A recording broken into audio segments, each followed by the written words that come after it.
जय हिंद, वंदे मातरम। स्वागत है आप सभी का आपके अपने चैनल SES क्लासेस में।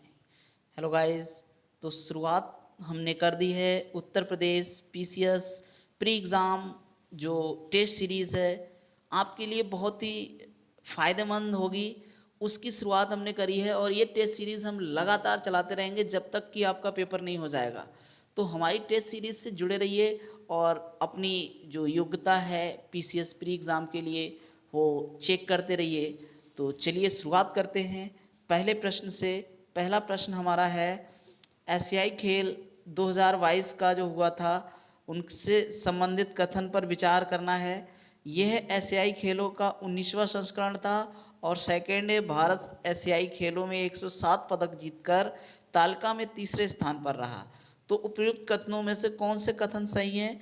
तो केवल एक, केवल दो, दो और एक और दो, ना तो एक ना ही दो। तो इसका देखिए ठीक आंसर क्या होगा।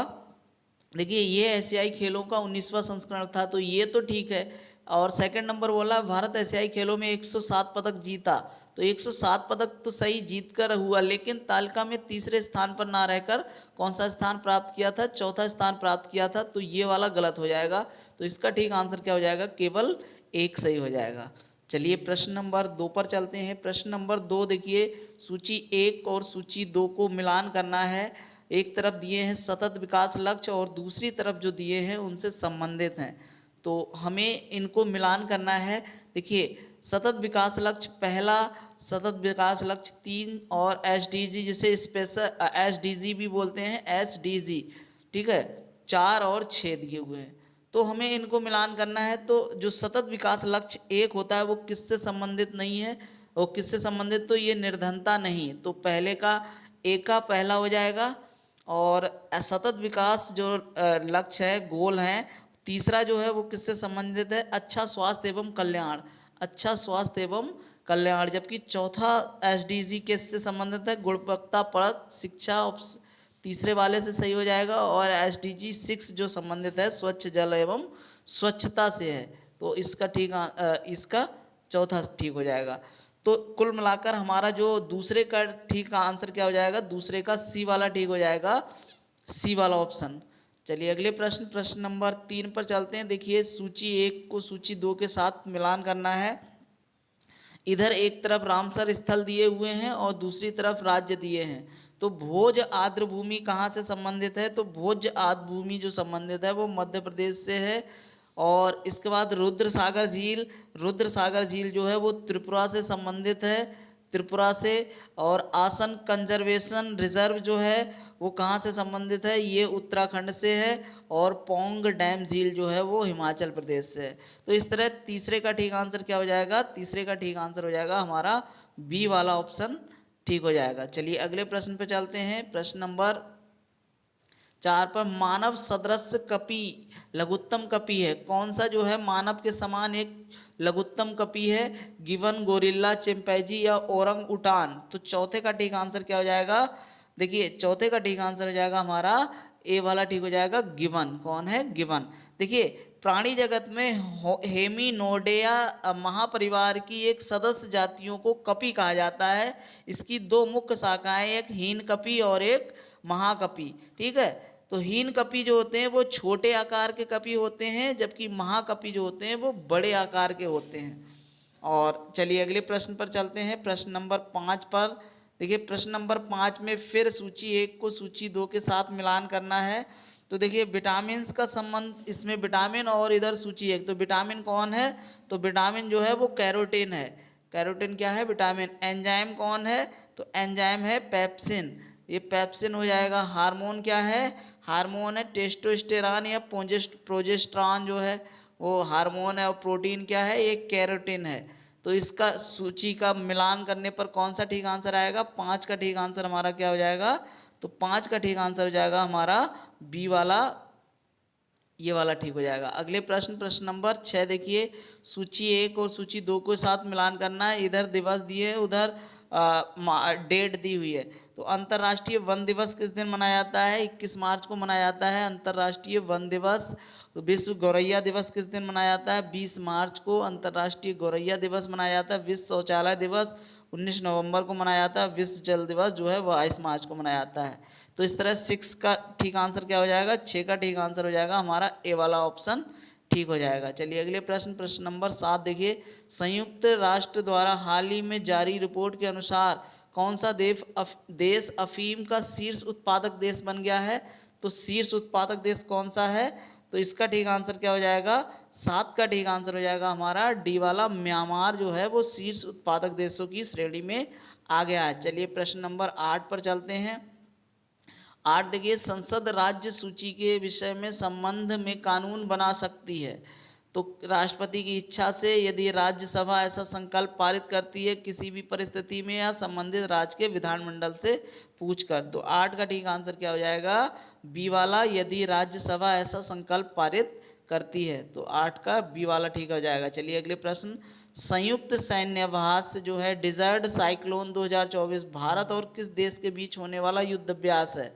तो डिजर्ट साइक्लोन अभ्यास जो है वो किसके बीच होता है, 9 का ठीक आंसर क्या हो जाएगा, भारत और यूएई के बीच होता है। ऑप्शन नंबर सी वाला ठीक हो जाएगा।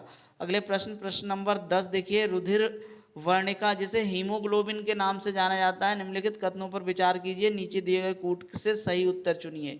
इसमें लौह होता है, यह रक्त को लाल रंग प्रदान करता है, यह कुछ रोगों के प्रति प्रतिरक्षा प्रदान करता है, यह रक्त में ऑक्सीजन का वाहक है।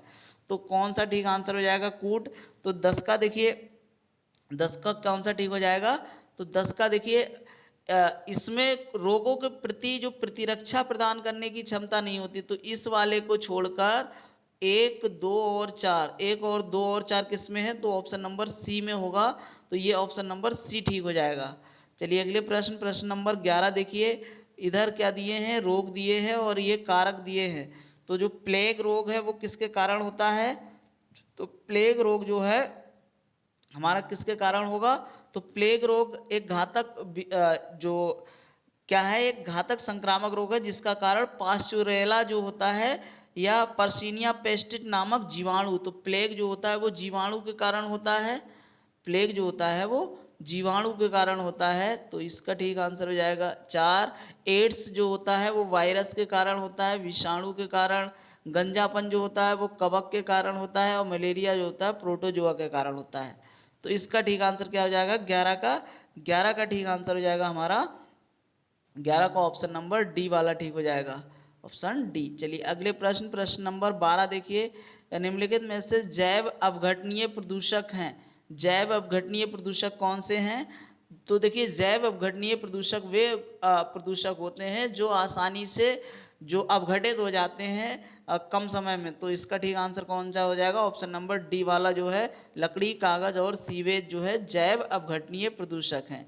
चलिए प्रश्न नंबर 13 पे चलते हैं। प्रश्न नंबर 13 देखिए क्या पूछ रहा है, सूची 1 और सूची 2 इधर रामसर स्थल दिए हुए हैं और इधर क्या दिए हुए हैं, रामसर स्थल, और इधर राज्य दिए हुए हैं।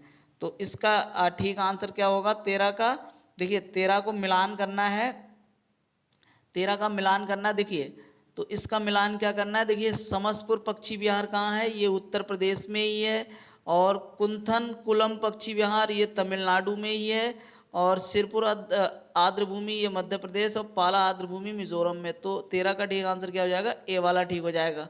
चलिए अगले प्रश्न नंबर 14, यूएस ओपन टेनिस 2023 के संदर्भ में निम्नलिखित कथनों पर विचार करना है, 2023 से संबंधित है। पहला क्या है, महिला एकल का खिताब कोको गॉफ ने अन्ना डॉनिलिना को पराजित कर जीता, और दूसरा पुरुष युगल का खिताब यूएसए के राजीव राम तथा ब्रिटेन के जो सैली सवरी ने जीता। तो उपयुक्त कथनों में से कौन सा कथन सत्य है। तो 14 का ठीक आंसर क्या हो जाएगा, सत्य कथन पूछ रहा है, तो केवल दूसरा वाला ठीक है, केवल सेकंड सही है। देखिए यूएस ओपन जो होता है ये एक टेनिस टूर्नामेंट प्रतियोगिता का एक पार्ट है। जो टेनिस टूर्नामेंट होते हैं वो पूरे साल में कुल 4 ग्रैंड स्लैम प्रतियोगिताएं होती हैं, जिसमें यूएस ओपन एक है उसमें से। और इन ग्रैंड स्लैम जो प्रतियोगिताएं हैं इनका क्रम क्या होता है, तो इनका क्रम होता है अफवाह, क्या होता है, अफवाह। America open, French open, Wimbledon और अमेरिका ओपन, ठीक है, ऑस्ट्रेलिया, फ्रेंच, विंबलडन और अमेरिका ओपन। तो ये क्रम होता है, सबसे पहले क्या होता है, ऑस्ट्रेलिया ओपन होता है, फिर फ्रेंच ओपन होता है, फिर विंबलडन होता है, फिर अमेरिका ओपन, जिसे ही यूएस ओपन भी बोला जाता है। चलिए अगले प्रश्न, प्रश्न नंबर 15 देखिए। इधर क्या दिया हुआ है, सूची 1 और सूची 2 इधर दिया हुआ है और इनको मिलान करना है। तो देखिए 15 का ठीक आंसर क्या होगा हमारा, तो 15 का मिलान करना है। देखिए नियामक अधिकरण रेगुलेटिंग एक्ट जो है 1773 का है। जो रेगुलेटिंग एक्ट है नियामक जो 1773 वाला, तो ये क्या करता है, नियंत्रण परिषद की स्थापना कब हुई थी, तो नियामक जो रेगुलेटिंग एक्ट सर्वोच्च न्यायालय की स्थापना को दिखाता है, सर्वोच्च न्यायालय की स्थापना को दिखाता है। तो ये वाला 1773 वाला क्या हो जाएगा, ये सर्वोच्च न्यायालय। और इसके बाद जो है 1784 वाला जो है जो पिट्स का भारतीय अधिनियम 1784 नियंत्रण परिषद से संबंधित है 1784 वाला। और इसके बाद 1813 वाला है इंग्लिश मिशनरियों को भारत में कार्य करने की अनुमति, जो 1813 वाला, तो ये इसका ठीक हो जाएगा। और डी वाला जो क्या है, चार्टर अधिनियम वाला, ये गवर्नर जनरलों की परिषद में कानूनी सदस्य की नियुक्ति वाला, ये वाला ठीक हो जाएगा। तो इसका टोटल आंसर क्या हो जाएगा हमारा, 18 का ठीक आंसर हो जाएगा हमारा, 18 का ठीक आंसर क्या हो जाएगा, तो 18 का ठीक आंसर हो जाएगा बी वाला हमारा, ये वाला ठीक हो जाएगा। चलिए अगले प्रश्न, प्रश्न नंबर 18 के बाद 15 के बाद 16 नंबर, हाँ इसका ठीक आंसर क्या हो जाएगा, 15 का ठीक आंसर हो जाएगा बी वाला। अब 16 नंबर पे चलते हैं। देखिए 16 नंबर पर क्या आ जाएगा, देखिए इधर संविधान दिए हुए हैं और उधर क्या दिए हैं, वो संविधान के भाग, और उधर उसमें जो निहित है वो दिया है। संविधान के दूसरा भाग किससे संबंधित है, तो देखिए संविधान का जो दूसरा भाग है वो संविधान का तीसरा, संविधान का चौथा का भाग और संविधान का 5वां भाग, तो ये किससे रिलेटेड है। देखिए संविधान का दूसरा भाग जो है वो नागरिकता को दर्शाता है। तो संविधान का जो दूसरा भाग है कौन सा सही सुमेलित है, सही सुमेलित है, तो संविधान का दूसरा भाग नागरिकता को दर्शाएगा। संविधान का तीसरा भाग जो है, संविधान का तीसरा भाग जो है मौलिक अधिकारों को दर्शाता है। संविधान का चौथे का भाग जो है, चौथे का भाग जो है मौलिक कर्तव्य, तो ये वाला ही ठीक हो जाएगा, मौलिक कर्तव्य, ऑप्शन नंबर सी वाला ठीक हो जाएगा। चलिए अगले प्रश्न, प्रश्न नंबर 17 देखिए। नेशनल ग्रीन ट्रिब्यूनल का गठन 2011 में किया गया था, असत कथन चुनना है। और भारत में पर्यावरण संरक्षण अधिनियम वर्ष 1986 में पारित हुआ। तो 17 का ठीक आंसर क्या हो जाएगा, जो एनजीटी है नेशनल ग्रीन ट्रिब्यूनल की स्थापना भारत सरकार द्वारा 2010 में की गई थी, तो ये तो गलत हो जाएगा। और दूसरी बात कह रहा है कि 2010 में नेशनल ग्रीन ट्रिब्यूनल एक्ट के अधीन की गई और भारत में पर्यावरण संरक्षण अधिनियम 1986 में पारित हुआ था, तो ये तो ठीक है। तो ये इसमें क्या बोला, असत्य कथन कौन सा है, तो असत्य कथन है फर्स्ट वाला, ए वाला ऑप्शन केवल फर्स्ट। चलिए अगला प्रश्न 18 नंबर। भारत में जैव विविधता के तप्त स्थल हॉट स्पॉट क्या है, तो हॉट स्पॉट कौन से भारत में, देखिए जो कंजर्वेशन इंटरनेशनल द्वारा जैव विविधता से संबंधित तत्व स्थलों यानी हॉट स्पॉट की सूची जारी की जाती है। विश्व में कुल 36 ऐसे हॉट स्पॉट हैं और भारत में पूर्वी हिमालय व पश्चिमी घाट में स्थित तप्त स्थल सही हैं। तो कौन से सही हैं भारत में, पूर्वी व पश्चिमी घाट, पूर्वी और पश्चिमी घाट वाला ठीक हो जाएगा, तो तप्त स्थल हैं, ठीक है, इसका पूर्वी और पश्चिमी घाट वाले, ऑप्शन बी ठीक हो जाएगा। चलिए अगले प्रश्न, प्रश्न नंबर 19 पे चलते हैं। प्रश्न नंबर 19 में देखिए सूची 1 को सूची 2 के साथ मिलाना है और इसमें दिया संस्थान, इधर आर्टिकल दिए हैं नियंत्रण एवं महालेखा परीक्षक, तो इसका आर्टिकल है 148 वाला हो जाएगा, 3 हो जाएगा इसका ठीक। और अंतर्राज्य परिषद है 263 वाला हो जाएगा, 263, तो 3 2 हो जाएगा। प्रशासनिक अधिकरण जो है वो 332A, तो ये 4 वाला हो जाएगा। और संघ लोक सेवा आयोग 315, तो 1 3241 वाला कौन सा ठीक है, तो 3241 वाला विकल्प कौन सा हो जाएगा, 3241 ऑप्शन नंबर ए वाला ठीक हो जाएगा। अगले प्रश्न, प्रश्न नंबर 20 पे चलते हैं। देखिए निम्नलिखित में से कौन सा शब्द भारतीय संविधान की प्रस्तावना में उल्लेखित नहीं है, कौन सा शब्द भारतीय संविधान की प्रस्तावना में उल्लेखित नहीं है, तो इसका ठीक आंसर क्या हो जाएगा, तो 20 का ठीक आंसर हो जाएगा। देखिए भारतीय संविधान की प्रस्तावना में सम्मिलित जो महत्वपूर्ण शब्द हैं, संपूर्ण, प्रभुत्व संपन्न, समाजवादी, पंथ निरपेक्ष और लोकतंत्रात्मक, गणराज्य, न्याय, स्वतंत्रता, समता तथा बंधुता है। परंतु ये जो शब्द दिया है संघीय, ये वाला शब्द जो है वो भारतीय संविधान की प्रस्तावना में उल्लेखित नहीं है, तो ऑप्शन नंबर डी ठीक हो जाएगा। दोस्तों अगर वीडियो अच्छी लग रही हो, क्लास अच्छी लग रही हो तो वीडियो को लाइक करें। अगर चैनल सब्सक्राइब ना किया हो तो चैनल को भी सब्सक्राइब कर लें, जिससे आने वाले समय में हम आपको अच्छी से अच्छी क्लास दे सकें, जिसका नोटिफिकेशन आपको मिल सके। चलिए 21 नंबर पर चलते हैं। निम्नलिखित युग्म में कौन सा सही सुमेलित नहीं है? तो कौन सा सही सुमेलित नहीं है? देखिए राष्ट्रीय विपणन संस्थान की स्थापना जो है 1987 में, जो ये वाला जो है सी वाला राष्ट्रीय कृषि जो विपणन संस्थान है, इसकी स्थापना 1986 में ना होकर 1988 में हुई थी। कब हुई थी? 1988 में, 1988 में हुई थी।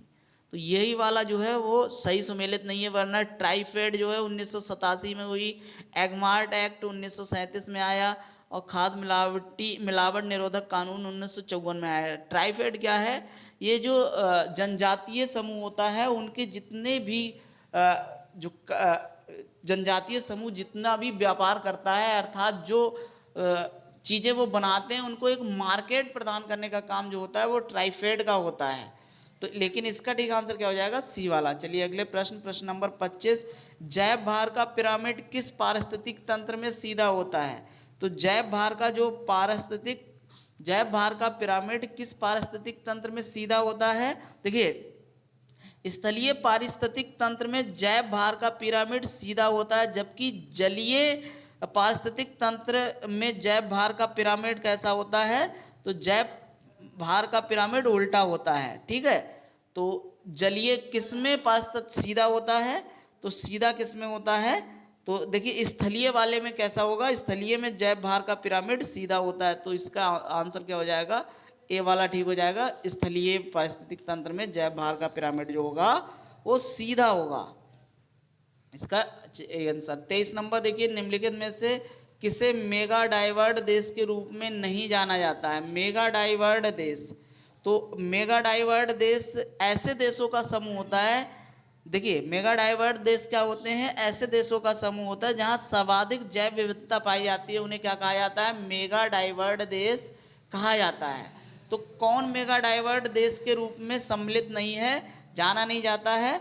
तो कहाँ? तो नेपाल देखिए मेगा डाइवर्ट देश नहीं है, नेपाल जो है वो मेगा डाइवर्ट देश नहीं है, ऑप्शन नंबर डी वाला ठीक हो जाएगा।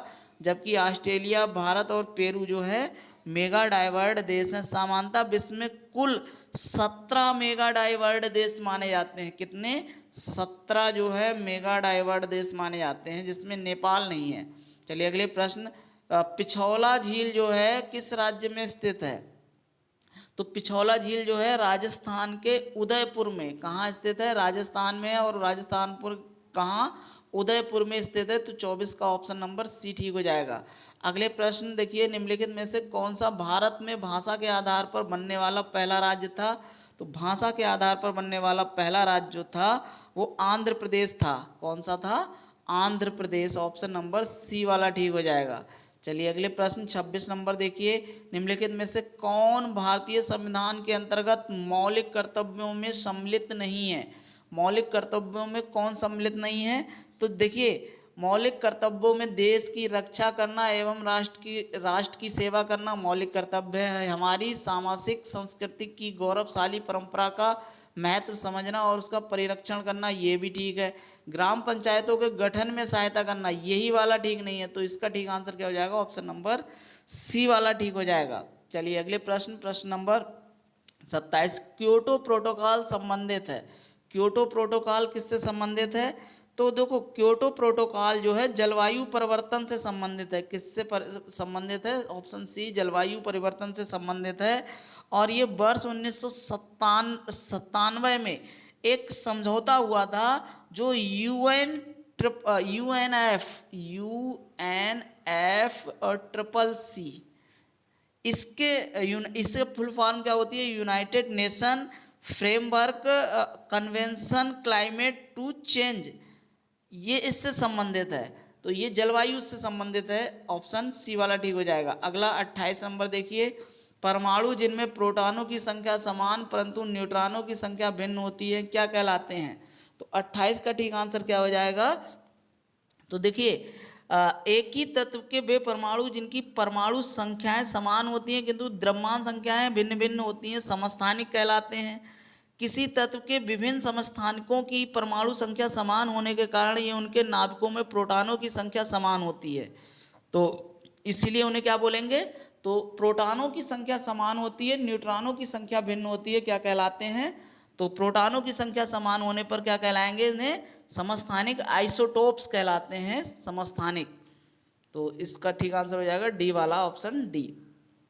चलिए अगले प्रश्न, प्रश्न नंबर 29, उत्तर प्रदेश में एक जनपद एक उत्पाद, वन डिस्ट्रिक्ट वन प्रोडक्ट योजना के आधार पर निम्नलिखित युग्मों में कौन सा सुमेलित नहीं है?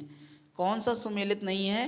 तो 29 का ठीक आंसर क्या हो जाएगा हमारा? देखिए 29 में देखिए कौन सा सही सुमेलित नहीं, बस्ती काष्ठ शिल्प से सही सुमेलित है, प्रयागराज जो है वो मूंज उत्पादन, ये भी ठीक है, बुलंदशहर जो है वो बुलंदशहर कांच के उत्पादन से नहीं है, कांच के उत्पादन नहीं है, किससे संबंधित है? चीनी मिट्टी के बर्तन से, तो यही वाला ठीक आंसर हो जाएगा। जबकि महाराजगंज जो है वो फर्नीचर से संबंधित है, तो ऑप्शन सी वाला ठीक हो जाएगा।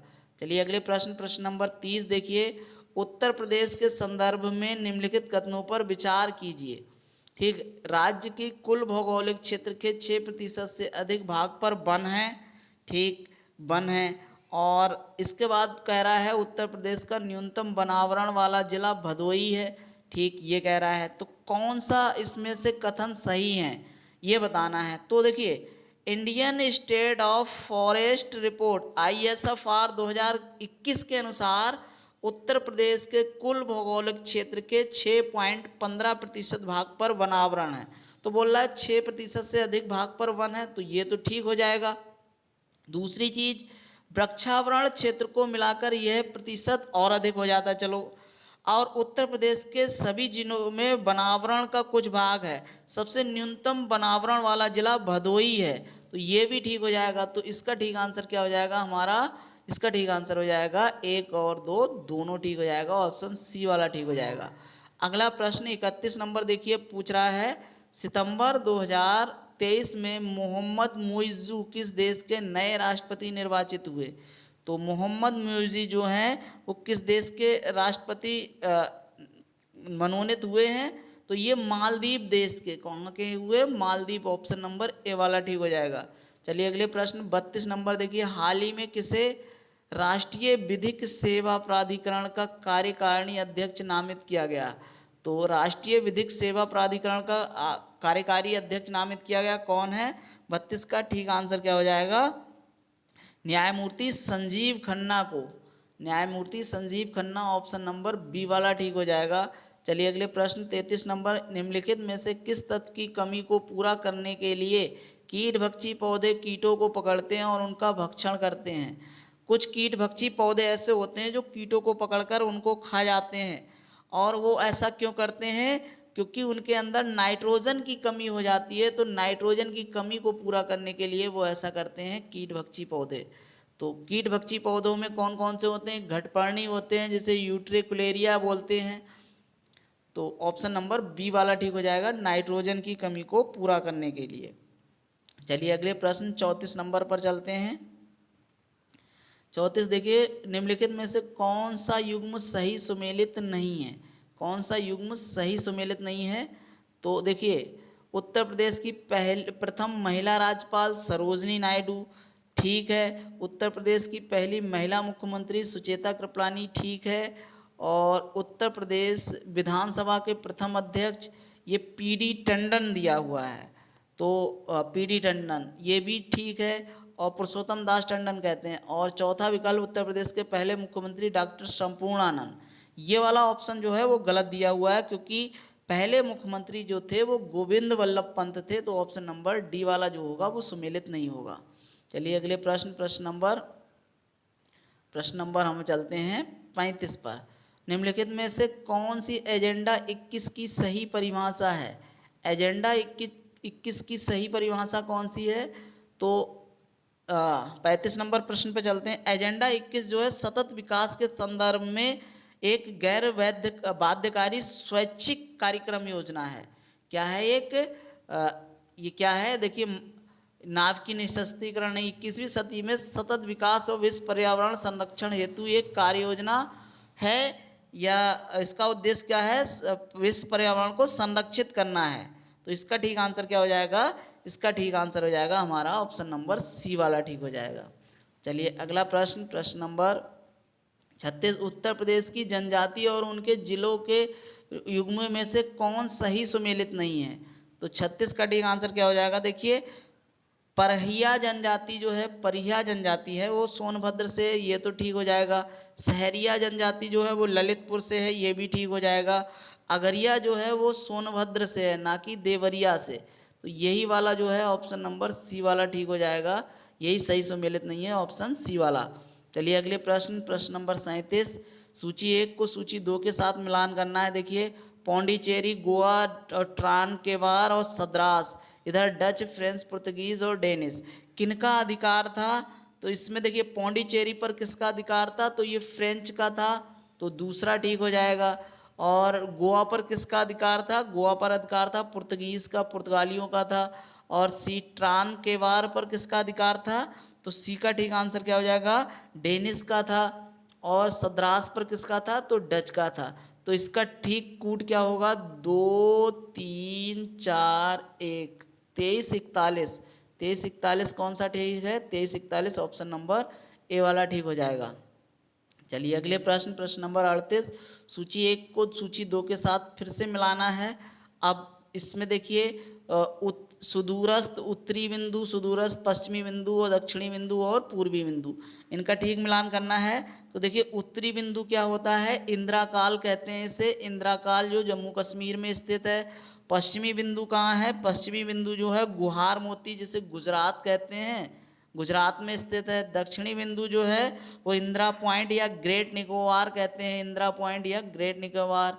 जबकि पूर्वी बिंदु जो है किबूथू, जो अरुणाचल प्रदेश में है।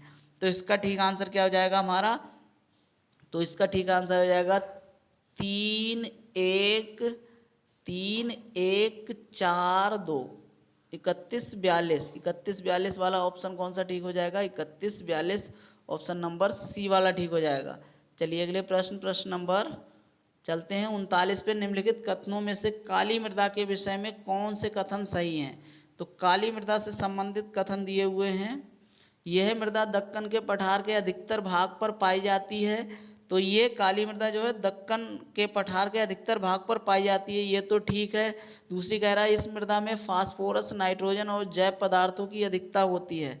तो इस जो मृदा जो होती है, इस मृदा में, काली मृदा में चूना लोहा मैग्नीशियम तथा एल्युमिनियम तत्व की काफ़ी मात्रा में पाए जाते हैं। इसमें पोटास की मात्रा भी पाई जाती है, लेकिन इसमें फास्फोरस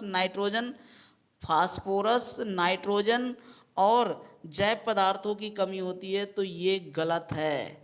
तो इसका पूछ रहा है कौन सा कूट सही उत्तर है? तो केवल एक, ऑप्शन नंबर एक ठीक हो जाएगा।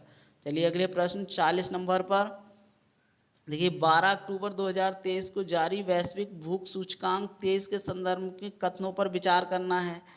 तो कथनों पर सही विचार करना है। 2023 से संबंधित है, इस प्रश्न को स्किप कर सकते हैं। 2024 वाला प्रश्न हम देखेंगे। 40 के बाद 41 नंबर। नदियों के जल ग्रहण क्षेत्र के अवरोही क्रम में महानदी, नर्मदा, गंगा, कृष्णा का सही अनुक्रम क्या होगा? 41 का ठीक आंसर क्या हो जाएगा हमारा? देखिए, सबसे बड़ा जल ग्रहण क्षेत्र जो है वो गंगा का है। तो गंगा इसमें है, इसमें है, इसमें है। चलिए 3 में है। इसके बाद गंगा के बाद कृष्णा का आएगा। तो कृष्णा इस वाले में है, तो बी वाले में। कृष्णा के बाद महानदी और फिर नर्मदा, तो ऑप्शन नंबर बी वाला ठीक हो जाएगा। सबसे बड़ा जलग्रहण क्षेत्र गंगा का, फिर कृष्णा आएगी, फिर महानदी और नर्मदा आएगी। तो ऑप्शन बी वाला ठीक हो जाएगा। 42 नंबर देखिए, 1930 के दशक में देश के विभिन्न भागों में भिन्न भिन्न नेताओं द्वारा किसान आंदोलन चलाए गए थे, उनके प्रभाव क्षेत्रों से सुमेलित कीजिए। तो कुछ नेता थे, उनके द्वारा जो आंदोलन चलाए गए थे वो किस क्षेत्र से थे, तो हमें मिलान करना है। देखिए पहला दिया है सहजानंद सरस्वती, तो सहजानंद सरस्वती जो थे बिहार प्रांतीय किसान सभा के संस्थापक थे, और बिहार के, तो बिहार के थे तो ये बिहार से रिलेटेड हो जाएंगे। खुदाई खिदमतगार जो थे, खुदाई खिदमतगार जो अब्दुल गफ्फार खां जो थे वो लाल कुर्ती से संबंधित थे, लाल कुर्ती संगठन से सविनय अवज्ञा आंदोलन में सक्रिय भूमिका निभाई थी। पूछा क्या है, सुमेलित कीजिए। अच्छा, तो ये पश्चिमोत्तर सीमा प्रांत अब्दुल गफ्फार खां।